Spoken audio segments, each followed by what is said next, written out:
Good morning, sir. Today we'll discuss economic way of thinking. Chapter 1 and 2. So, in this chapter we have scarcity. What is scarcity? Scarcity is a basic and central economic, which means focuses on how does economics do. In scarcity, we have limited availability of resources. They also focus on human needs. Second, we have economics. So, based on my own research, economics is a science that deal with the management of scarce resources. It is also described as a scientific study. For example, how individual in the society generally make choices. So, the history. What is history of economics? Adam Smith is widely created or creating the field of economics. Smith took many ideas and expanded on a thesis about economics, about how economics they do to our society. So, the birth of economics theory. When you heard economics, what first come to your mind? So, the idea of economics was a theory of Adam Smith, like what I said lately. Theory's birth during 1700 to 1800. Economics emerged. First, we have Adam Smith of Scotland. He is considered personality in the economics, being regarded as a father of economics. He was analysis and relationship between consumer and producer through demand and supply. Next is the neoclassical economics. So, what is neoclassical economics? So, this neoclassical economic is a broad theory focused on supply and demand as a driving forces behind the production, pricing on consumption of goods and services. So the next one is a new classical economics. So what is classical economics? The new classical economics emphasize the importance of rigorous, the foundation based on microeconomics. So let's move on. A relationship between economics and science. So what is the relationship between economics and sciences? So in economics is a social science which deal with the human needs or wants and their satisfaction. But it is related to other science like sociology, political or politics, history, ethics, jurisprudence, and psychology. For example, the economics, development of nation, depends not only in economics factors but also in historical, political, and sociological factor. How important studying in economics? This is one of the importance in economics, which is in order to fully understand. Second, it's important and practical use in our everyday life. Third, must be appreciated. So that's the example of studying economics. Next, we have understanding the society. So, how we understand economics? This is some example of how understand society. Economics seek analyze transaction made by the society and its member, particularly with regard to details on their behavior and decision making. So, this is the important of economic term, which is wealth, consumption, production, exchange, and distribution. First, wealth. What is wealth? So, it refers to anything that a functional value, which can be for goods and services. Therefore, this is a stock of net asset owned by individual or household. Next, we have consumption. Consumption refers to direct utilization or usage of the available goods and services for the buyer or the consumer. Next is production. What is production in our economics? Production is defined a formation of firms. Yes, firms. This is the combination of land and production. Next is exchange. What is exchange?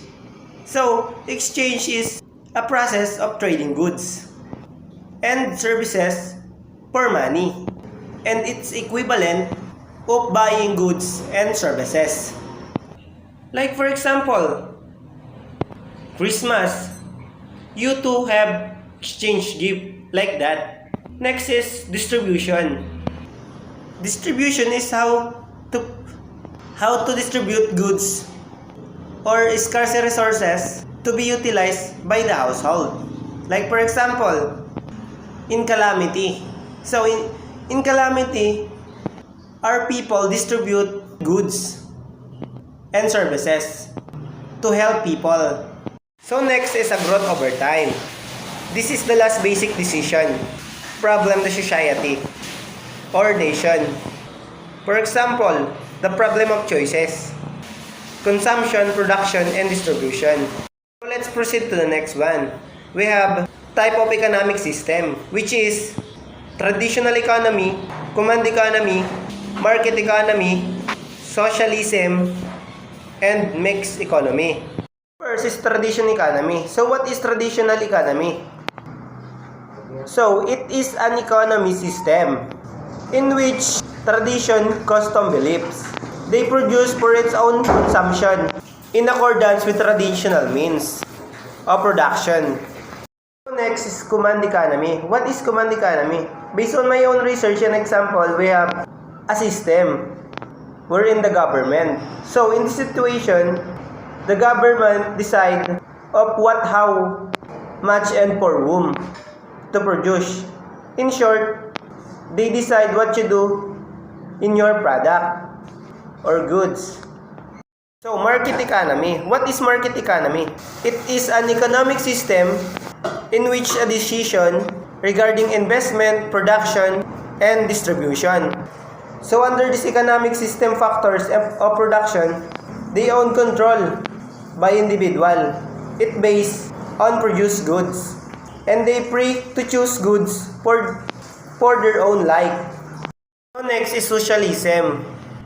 Socialism is like a political and economic philosophy. In other term, science. So, everyone in the society equally own factors of production democratically. Like, you free to choose what you want. Next is mixed economy.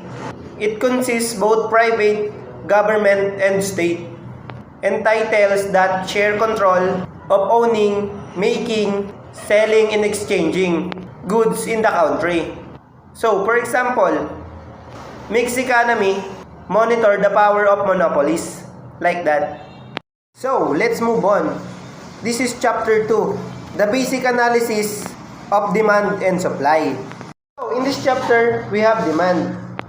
Demand is an economic principle referring to a consumer desire to purchase goods and services, to a consumer desires to purchase goods and willingness to pay a price for a specific goods and services like cloth, car, cell phone, and other terms, wants or need. So next is market. Market rely on seller offering their goods or services in exchange for money from buyers. They sell all goods in the market like our daily needs like vegetable, fish, meat, like that. So next is law of demand. State that all other things are equal. If the amount both change, then it's called elastic demand, like quantity demand. If quantity demand will go down, then the price go down. Then the quantity demand go up. It's called ceteris paribus. So, the reason for this is because consumer always tend to maximize satisfaction. Demand curve show the relationship between quantity of product demanded by market.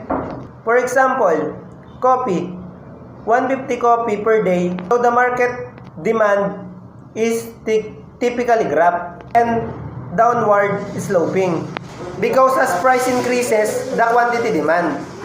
So next is population change. So in this situation, population change leads to increase and demand for some types of goods. Like the population now, they grow and grow, rapidly grow. So next, substitute goods. Substitute goods is like exchange with another goods. For example, is alternative goods that could be used for the same purposes. Next, we have low supply.